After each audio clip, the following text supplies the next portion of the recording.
Hey there. So, we all back up our data, right? Our files, our photos. But have you ever stopped to think about how to back up yourself? Today, we are diving into a really critical topic, one that a lot of us tend to push off, planning what actually happens to your entire digital life after you're gone. Let me just start with a super direct question. Think about it for a second. If something happened to you, like right now, today, could the people you love even get into your phone? It seems so simple, but the answer to that one question could be the difference between them managing your life's work or watching it all disappear. Because, without a plan, we're not just talking about a locked phone. We're talking about years of family photos, your online bank accounts, your social media presence, personal projects. All of it could just become inaccessible, like digital ghosts just locked away forever. It's a totally modern problem, and it needs a modern solution. I know. This probably sounds like a huge, overwhelming task, but I promise we're going to break it down into 5 pretty simple steps. So here's our game plan. First, we'll get a handle on what we're actually dealing with. Then we'll inventory everything. After that, we'll create a guide, figure out a secure way to pass it on, and finally, we'll look at some really helpful built-in tools you can set up today. Okay, so first things first. When we're talking about a digital legacy, what do we really mean? Well, it all comes down to this one core idea: your digital assets. So what's a digital asset? Basically, it's anything of value that you own that exists only in a digital form.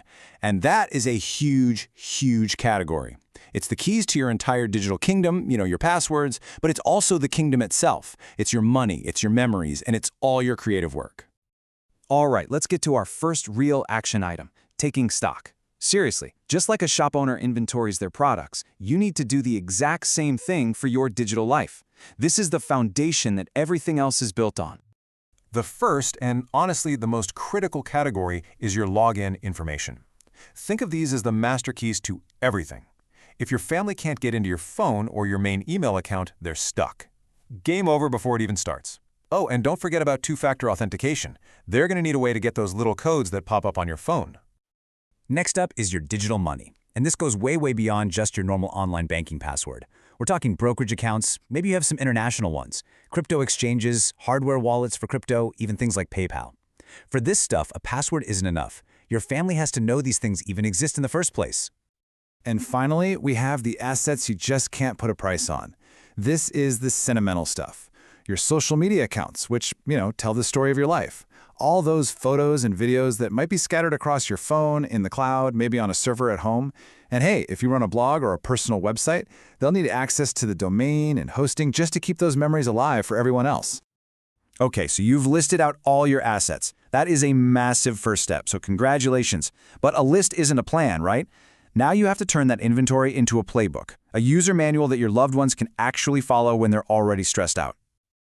Now here's a super important point that is so easy to forget. You have to write this guide for a specific person. Think about who you're giving it to. Your techie friend? They might just need a list of logins and they're good to go. But what if you're leaving this for your parents who aren't so comfortable with technology?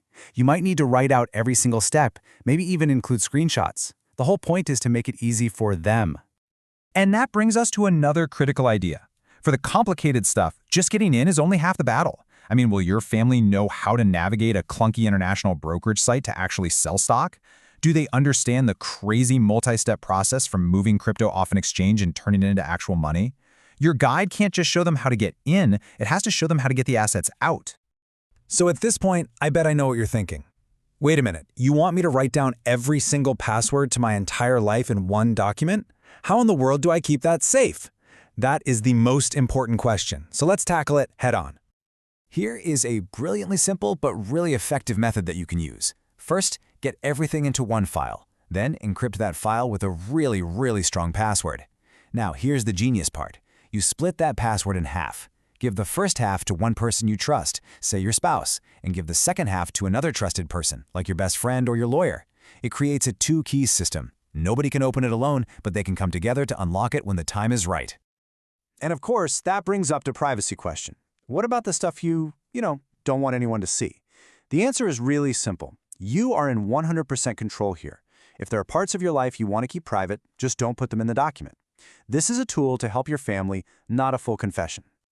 Okay, so making that super detailed guide we talked about, that's the gold standard. But if you just want to take a great first step, like in the next 10 minutes, the big tech companies have some tools already built in that can really help. Let's look at the two biggest ones, Google and Apple.